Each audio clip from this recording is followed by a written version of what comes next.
माथा बा धराइल, हम पानी पगलाइल, चुनाव के चक्कर में दिमाग बा कन्फ्यूज आइल। नमस्कार भाई लोगिन, आज ये कविता मुखिया के चुनाव के ऊपर बा, तो ध्यान से सुनम लोगिन और एकर बारे में विचार करम लोगिन।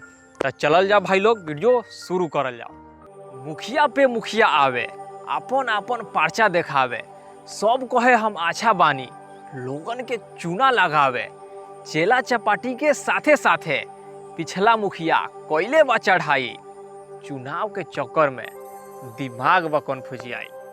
हाथ जोड़ के एके बात कहे, हमरे के वोट दी ह, खर्चा पानी जौन भी होई हमरे से कह, करेम हम सबके काम, वोट दी ह तू हाथे हाथ। एकनी के चक्कर में होत बा लोकाई, चुनाव के चक्कर में दिमाग बा कन्फ्यूज आई। देखी भैया दीदी लोगिन, चाचा चाची जौन भी बानी, एकदम सोच समझ के वोट देहम लोगिन, काहे कि रउआ एगो वोट से आए वाला भविष्य बन जाई या तो बिगड़ जाई। तो ध्यान से सोची लोगिन और बढ़िया उम्मीदवार चुनी लोगिन।